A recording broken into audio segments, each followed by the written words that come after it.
90% tedder chart analyse করেও loss করে। কেন জানেন? কারণ মার্কেট চার্ট দিয়ে না, মানুষের মাইন্ড দিয়ে চলে। আসসালামু আলাইকুম সম্মানিত ভাইরা, আজকে আমি কোনো চার্ট অ্যানালাইজ করব না। আজকে আমি দেখাবো আমি মার্কেট অ্যানালাইজ করার সময় কোন পদ্ধতিতে এবং কোন কোন জিনিস মাথায় রেখে আমি মার্কেট অ্যানালাইজ করি এবং আপনাদের সাথে শেয়ার করি।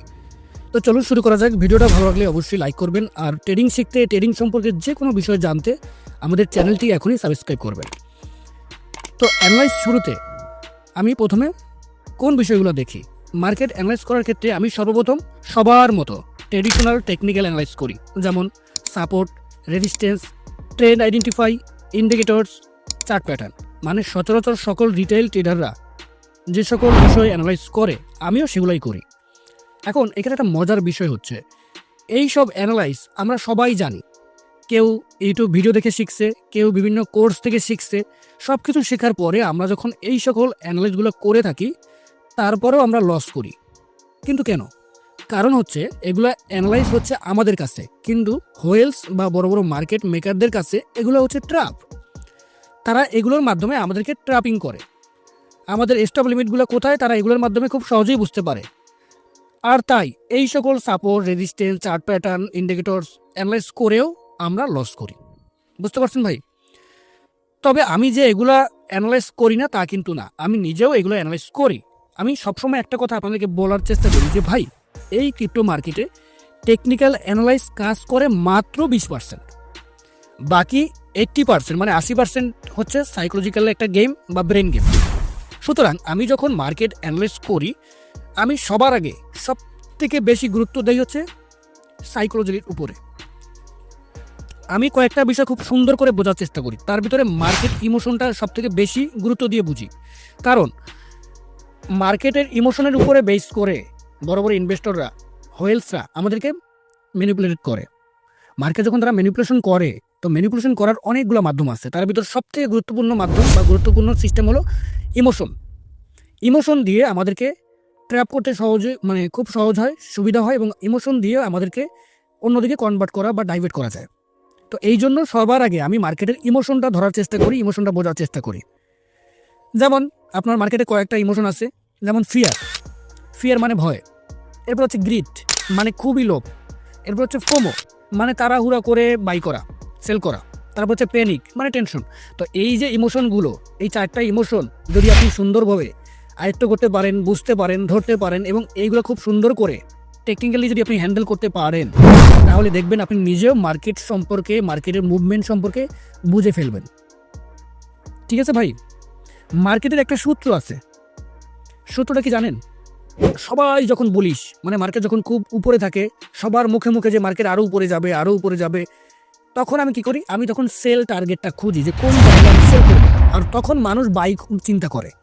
কিন্তু মার্কেট যখন উপরে থাকে, বুলিশ থাকে, তখন আমি সেল টার্গেটটা খোঁজার চেষ্টা করি। আবার এখানে অনেকে বলবেন, ভাই আপনি মার্কেট বুলিশ থাকলে সেল টার্গেট কেন খুঁজেন? কারণ হচ্ছে বুলিশ আমার কাছে বিপদ একটা শব্দ। সবাই যখন বলে বুলিশ, সবাই একই সাথে যখন বলে বুলিশ, তখন এটা আমার কাছে মনে হয় একটা বিপদ। আবার সবাই যখন বেয়ারিশ বলে চিল্লাফল্লা করে, তখন আমি বাই সুযোগ খুঁজি। যেমন এখন মার্কেটে অনেক ডাউন, সবাই হতাশ, সবাই ভয়ে সেল করে চলে যাচ্ছে, কিন্তু এই সময় আমি বাই করতেছি। কারণ কি জানেন? কারণ হচ্ছে সাইকোলজি। আপনাকে একটা প্রমাণ দিই। যখন বিটিসি $1 লক্ষ উপরে ছিল, মনে আছে? এই কথাটা আমি বারবার বলি, তারপর উদাহরণের জন্য আবার টেনে আনলাম। বিটিসি যখন $1 লক্ষের উপরে ছিল, আমি বলছিলাম বিটিসি $60 থেকে $65,000 আসা উচিত এবং আসবে। তখন মার্কেট অনেক ভালো ছিল, তাই তখন আমার কথা শুনে সবাই হাসাহাসি করছে যে এটা কখনোই সম্ভব না, মার্কেট কখনোই 1 লক্ষের নিচে আসবে না।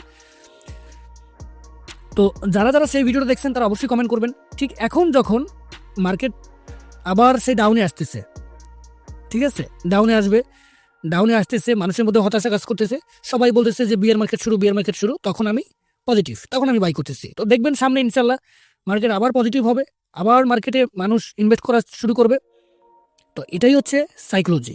তো এই সাইকোলজিটা যদি আপনি ধরতে পারেন, বুঝতে পারেন, তাহলে আপনি ট্রেডিং সম্পর্কে, মার্কেট মুভমেন্ট সম্পর্কে আপনি ধরতে পারবেন।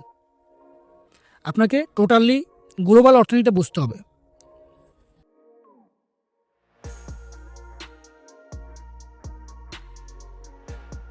আচ্ছা, এরপরে মার্কেট অ্যানালাইজ করার ক্ষেত্রে আমরা সবথেকে যে বিষয়টা ভালো করে দেখি সেটা হচ্ছে মার্কেট স্ট্রাকচার। মার্কেট স্ট্রাকচারটা কি, এটা আবার নতুনরা বা অনেকে বুঝতে পারবেন না। মার্কেট স্ট্রাকচার হলো আমরা যখন চার্ট অ্যানালাইজ করি, চার্টে মার্কেট কিভাবে আপ হচ্ছে, কিভাবে ডাউন হচ্ছে, কোন পয়েন্ট থেকে আপ ডাউন হচ্ছে, এটার যে প্রসেসটা সেটাই হলো মার্কেট স্ট্রাকচার, মানে মার্কেটের গঠন প্রক্রিয়া। মার্কেট স্ট্রাকচার হলো দুই প্রকার, একটা হলো এক্সটার্নাল মার্কেট স্ট্রাকচার আর একটা হলো ইন্টারনাল মার্কেট স্ট্রাকচার।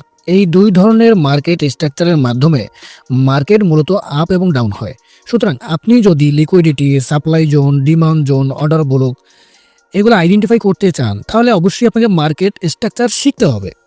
দেখেন ভাই, আমরা মূলত যারা ট্রেডিং করি বা ইনভেস্টর আছি, আমরা শুধু ইনকাম করতে চাই, বাট শেখার পিছনে যে আমাদের সময় দেওয়া উচিত, টাকা খরচ করা উচিত, এটা আমরা কেউ চাই না। আমাদের একটা বড় কমন সমস্যা কি জানেন? কমন সমস্যা হলো আমরা মানি ম্যানেজমেন্ট বা মানি সাইকোলজিক্যাল বিষয়টা জানি না বলেই আমরা সব দিক থেকে পিছনে। টাকা আসার একটা গুরুত্বপূর্ণ বিষয় হলো টাকা খরচ করতে হবে। আপনি যদি আপনার নিজের নলেজ না বাড়ান, স্কিল না বাড়ান, তাহলে তো আপনি জীবনেও ইনকাম বাড়াতে পারবেন না।